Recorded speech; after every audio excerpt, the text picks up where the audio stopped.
Yep, this video is going to be about using these 3 C's. While writing several characters into your story, you should use contrast, conflict, and cooperation. Using these strategies will help characters stand out from each other and move forward as they engage in conflict or cooperation with each other while pursuing their goals.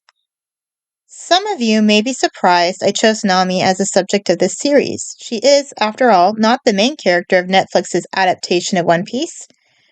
However, she is my favorite character. That is saying a lot because I love pretty much all of its characters, the ones that were portrayed in an overall positive light, that is. Not this guy. He's interesting and entertaining as a villain, but I wouldn't say I like him. In fact, I'd say he creeps me out and irritates me a lot. So, do I love all these characters because they're all so much alike? No! In fact, I think Nami and the other characters in One Piece are great examples of contrast. And contrast is the first C of character writing I'm going to talk about. Why make characters contrast, you ask? I'm glad you did. Characters are more easily missed if they bring something unique, and the plot can be driven forward by differences in the cast of characters. Let's revisit Jurassic Park for a few minutes. To even make this plot slightly believable, you need a guy with a whole lot of money who also thinks bringing back dinosaurs is a good idea. Then you need a lot of scientists to bring dinosaurs back while being paid by him.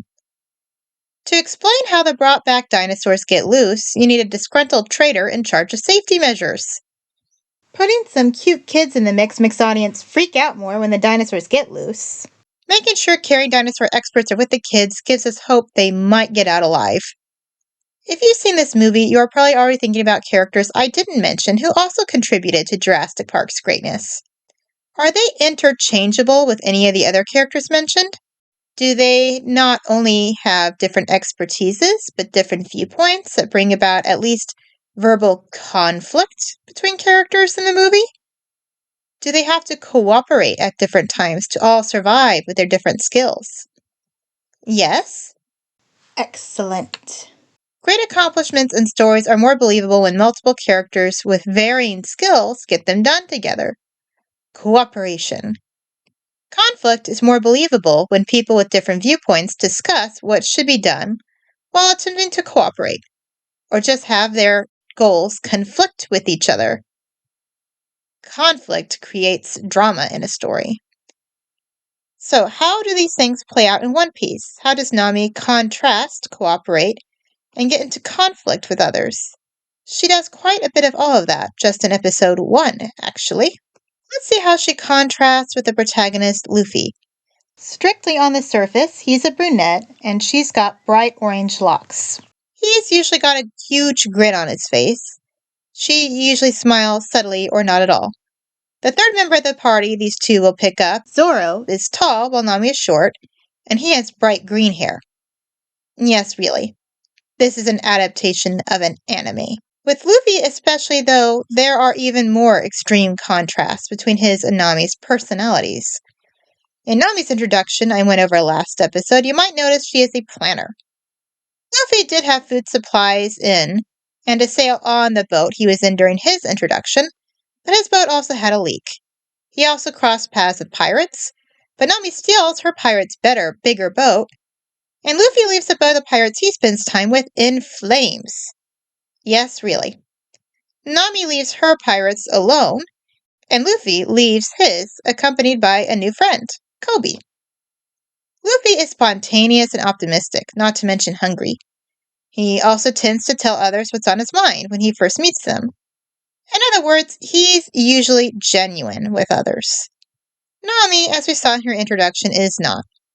Both of them remain consistent in these contrasting character traits in the first scene they truly share.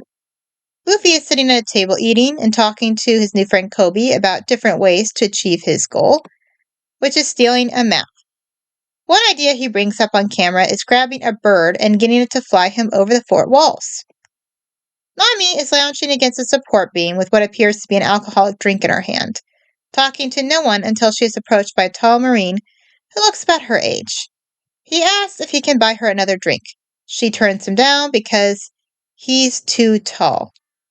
Did we just learn another character oddity about Nami? Maybe so, because she cozies up to this guy about her height and balding. Nami, are you alright? When a fight breaks out in the bar, conflict, Luffy sits forward and watches with a big grin. Nami does this. Oh! Ow! Nami! Actually, she just wanted his uniform. Whew, thank goodness.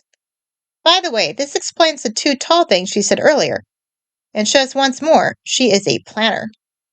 Luffy, the main character, has meanwhile abandoned his going over the fort wall with a bird idea, and is putting into action his going in underneath through the drain system plan. The camera work and dialogue he had with his friend earlier, refused to help him steal from the Marines, indicates Luffy thought up this idea the night before. This might be long-term planning for him. Nami, after marching the fort alongside Marines in one of their uniforms, finds a room of maps. There, she is confronted by another young woman in a Marine's uniform. Nami says she's supposed to get to the captain of the fort a map of the Grand Line, the same kind of map Luffy is after. The real Marine says that's impossible because the captain of the fort keeps all such maps in his office. Nami doubles down on her bluff. Matsu then shows up for the real Marine to ask about this matter. Yep, if you still felt sorry for the guy in the bar Nami got the Marine uniform from, the show has it covered. Even if you didn't, you can see how maybe the main character might beat Nami in getting the Grand Line map after all, since she has to deal with this. Due to her own actions, of course. Consequences are an important C in writing characters as well. But then, Nami shows a new skill by whipping out a bow staff and using it to knock out the two Marines. Conflict happened, because Nami's goal is to sneak into fort and steal map, and the contrasting goal of these Marines was to keep thieves from stealing their stuff and impersonating them. Nami won this time. Nami drags the knocked out Marines off a ways, then Luffy falls from the ceiling. I guess the drains and vents connected somewhere. She's disingenuous with him, claiming she's going to arrest him as the Marine she's pretending to be. He, in turn, is forthcoming with her. He overheard Nami in her verbal and physical fight with the two Marines, and knows she's after his map. He also seems pretty chill about it, though even amused. As she says it's her map and she's not leaving without it, Nami does not seem to be either chill or amused.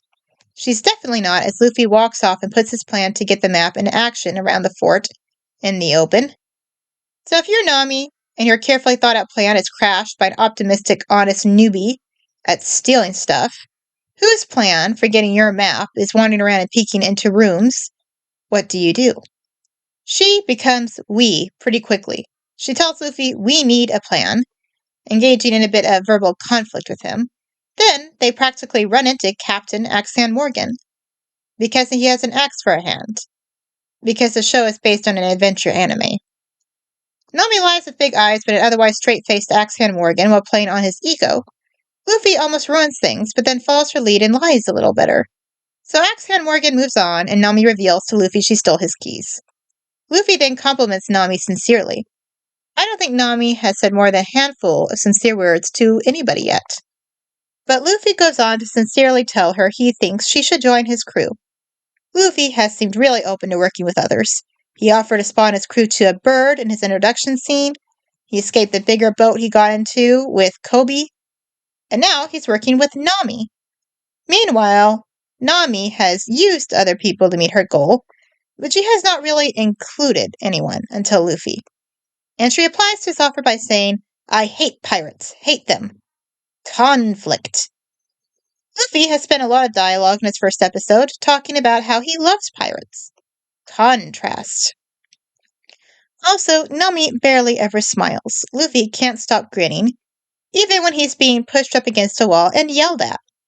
Contrast can be quite comedic. Moments later, they find Axan Morgan's office, where his big ego is literally on display. Luffy wants to take it all in. Nami just wants to look for the map. Somehow, it's Luffy's fascination with one of Axan Morgan's axes that reveals the hiding place of the map, a safe, in the floor. If Nami was frustrated by this, she hides it well and starts cracking the safe to get to her and Luffy's goal. Cooperation. However, Nami's conflict with the two Marines earlier now has consequences. Nami is not a character immune to consequences. At the center of the fort, going to high alert, we get to see the contrast in Luffy and Nami's senses of humor. Understated inter-character conflict. Luffy tries to hurry her when the Marines come to the door. Nami tells him she cannot do that. Luffy then literally takes things into his own hands. At first, Nami asks him, "That's your plan?"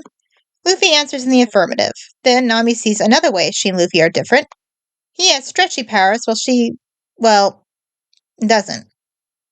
But she tries to help out. Cooperation.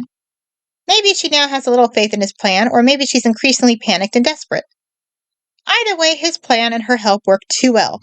The safe pops out of the floor, and it, Luffy, and she go flying out a window. A lot of people point out neither of them should have survived this. I'm a little more lenient because the camera seems to purposefully show Nami land on top of Luffy. So his powers might have acted as a rubbery cushion for her. Contrast and cooperation. Then you get to see her and Luffy's contrasting fighting styles as Marines swarm them. Nami uses her staff, Luffy uses his rubbery limbs, but they both act together to keep in control of the safe they just stole. Oh, you get the point. A third character enters the scene and then decides to stay while using multiple swords to fight with them. You know what that means. His fighting style also contrasts with theirs. A lot of other cool stuff happens that sadly doesn't involve Nami greatly, but these three eventually win the day and keep the safe with them. Oh, whatever. We then see how Nami and Zoro, this third member of their group, contrast some more. Nami starts thinking out loud a plan to get away with their prize, but Zoro just picks up the whole safe and starts walking. The best place to go with it is Nami's stolen boat, so that's where the three end up together. Zoro puts the safe down there pretty heavily. Nami tells him to be careful with that. He says sure thing, and then, oh right, I don't work for you. Conflict. However, a bit later, they agree with each other against Luffy, who wants to wait for his earlier friend Kobe to join them. But Kobe contrasts with all three of them by deciding to stay and join the Marines. They leave Kobe to his different choice and sail away into the sunset together. Or they would, if there was a sunset, and they were heading west. So what have we learned from the way this cast of characters has been put together, or split up when it comes to Luffy and Kobe? What have we learned about the writing of Nami in this video? Unless you are going to tell a fairly short or really unique story, it is probably going to have more than one character in it. Multiple characters are more memorable when they contrast with each other visually, in terms of abilities, and in terms of personality. There is more drama when contrasting characters come into conflict with each other. When they cooperate, having the characters continue to contrast can make achieving their goals less certain in a way. After all, their strategies can conflict with each other. When they achieve the goal by working together, though, their achieving it can also seem more believable. Does this sound like a contradiction? Well, imagine if Nami had spent too long seeking the map without bothering to touch that axe in the wall like Luffy did. Or imagine Luffy wandering around without lying well or trying to crack the safe. Yet when they first met, could you clearly foresee them working that well together? And there were a few hiccups. Nami, Luffy, and Zoro have to overcome any fixation on only doing things their way for themselves. They have to provide help and accept it from each other. And since we've only seen Nami work alone until she met Luffy, this alone seems almost like a mini character arc for her. But how long will she stay with Luffy and Zoro? If she does stay with them, why will she stay with them?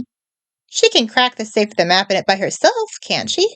Can't she manipulate the other two off the boat and go things alone? Go watch this episode, the next one on Netflix, or tune in next time to my channel to find out. How will you know when my next video on this next episode is? By subscribing! Also, if it was informative and entertaining, let me know by liking this video. Till next time, my lovely viewers, thank you for watching, and God bless.